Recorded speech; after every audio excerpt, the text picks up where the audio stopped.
Joining us this morning in a CNBC exclusive with his outlook on the jobs number and the economy for the second half and beyond is Nassim Taleb. He's a principal of Universa Investments and author of the book that you may know by now, The Black Swan. It's good to see you. Welcome back. And happy 4th of July in advance. Just in advance of the 8:30 number on jobs, you say it'll be inconclusive. What do you mean by that? Well, I have two things to say. The first one, before I was in the green room, I looked at the list. I looked at the forecast. I looked at the list of the people forecasting, what number we're going to get at 8:30. And this list did not have anyone who saw the crisis coming. So how can you trust the forecast? That's the first one. The second one, when you look at a number that almost doubled in a year, unemployment has doubled. I mean, plus is like 90%, but they compute it. It's just the error in computation. Would make it almost double. In a year, you cannot take any monthly number, right? Seriously. The number is very volatile. Right. So what you're observing is volatility more than anything else. Sure. Okay. So the difference between 200,000 and 600,000 is close to zero. But we're also looking at trend, yes? Even then, the trend, you don't be fooled by complex systems. You can have a positive number even, okay, without it mean anything. The system is very fragile. We're talking about something that's deleveraging. The system is very fragile. You may have what they call green shoots, whatever they want to call them. You may have a temporary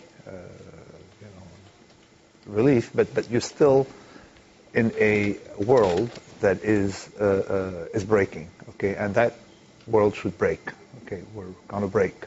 It's going to go. And instead of the government, okay, what I mean breaking is you have a system that's very fragile, okay, and whatever is fragile in a complex system breaks. In other words, if you look at nature breaks anything that's too big, all right, not to create interdependencies, just so you reach equilibrium. So anything that's fragile eventually will crash, and the system is very fragile. It is crashing. We're in the middle of a crash. So if I were going to forecast something, I know it's going to get worse, not better. And when things start breaking, as you can see they break much harder than than they build themselves. So we're going to go to an equilibrium.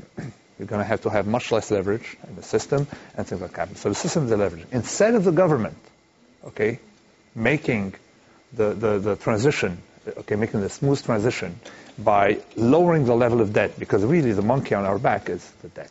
Okay, we have a huge amount of debt. Instead of the government doing that, now they're trying to look at stimulus plans and things that may inflate assets, and that may run out of control. So instead of deflating debt, they're thinking of inflating assets, and actually they don't even know what they're doing because they're doing a lot of contradictory things. So this is why what makes me very pessimistic is not to see any leadership or any awareness on the part of government of what needs to be done, which is to deleverage by, somewhere between $40 and $70 trillion worldwide. Right. Kevin, your thoughts? Heavy stuff. I would say this, my question would be, how is hyperinflation? You guys are oriented towards another large event type, as you say, a negative event. Yes. Is hyperinflation a successful outcome of what they're trying to do, or is it an inevitable consequence of what they're doing? No, our statement is the error. My specialty is human error, not monetary policy. When we look at monetary policy papers and looked at the studies in monetary policy, we just realized that these people don't know what's going on because they don't have control of their error rate. Okay, so so you can inject money and it may do nothing for a long time. And hyperinflation is a mechanism that's very vicious because all you need is for people to think they're going to be inflation and start hoarding. So it's a perceptual mechanism. Okay? And the tips won't save you from that. If you have tips pay you nominal inflation, whereas expectations can go wild. Okay, right. So this is with commodities and things that are not part of that computation of the tips. So this is why we're worried. My statement is not that we're going to have hyperinflation. My statement is that monetary policy is something that's out of control. Okay, we don't know. We have absolutely, because it's very nonlinear. We have no idea how to do it. Okay, and those who are basing themselves on past history don't know anything about history because we're in an environment that does not resemble the past at all. So what I'm saying is try to stay out of monetary policy to get out of this. But isn't trying to predict human behavior the most difficult component in all of this? Even people who saw big problems coming, who saw some sort of a crash coming, could have been off by a factor of years on the timing on it, because you can't necessarily pin down. I'm not predicting a crisis or something. I'm saying the system is fragile, okay, and something that's fragile is eventually going to break, and it's very unsound, okay.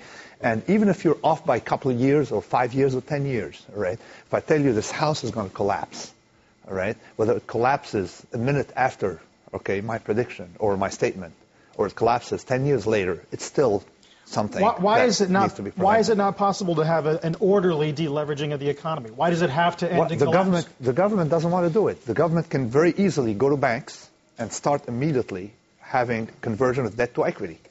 If you convert debt to equity, this is the only, to me, it's the only solution. You've made this point before. If you don't convert forcibly debt into equity, have banks call on house, people are getting, hate mail from the banks every month, all right? You owe us $7,000 more, everything. Instead of, and the person getting that mail, of course, is going to have it's going to be frozen. If the banks went to pay a visit to a homeowner, all right, with a smile, and told him, listen, we're going to reduce your monthly payments to $1,000 from $7,000, but I'd like to own 70% of your house or 60% of your house, whatever you can settle. The person would start from scratch on a healthy basis. You don't want to wait for foreclosures, okay? That would be a process that would facilitate. You could generalize it. You could do it in every single economic activity that has a high amount of debt and convert it to equity.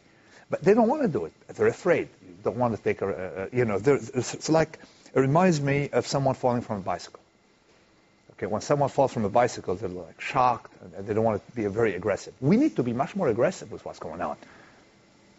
We have turned debt into equity on banks, but you're talking about it on a much bigger scale. We have so much debt in the system. Okay, it's not, and turning banks into equity. When Citibank goes to the $1 share, of course, that became equity. All right, you want to do it in a more systematic, more aggressive way. And what do we do with the U.S. debt? Do we sell the U.S. to China?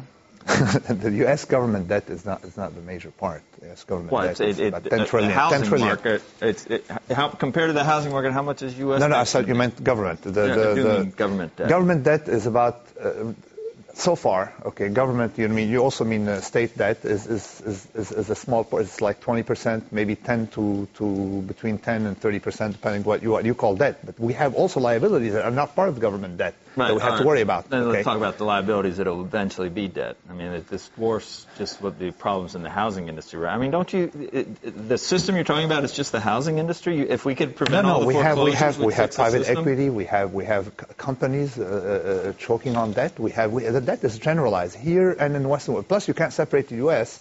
from other countries in the same condition, like Ireland. We all depend on each other. It's a systematic process that needs to take place, converting debt into equity right away. That's the only solution. And if we take the devil by the horn, then we'll transit into a more stable environment in which you can forecast, make mistakes, and it will be harmless. All right, Nassim, we want to thank you very much for your time today. Thanks a lot. We appreciate you coming in.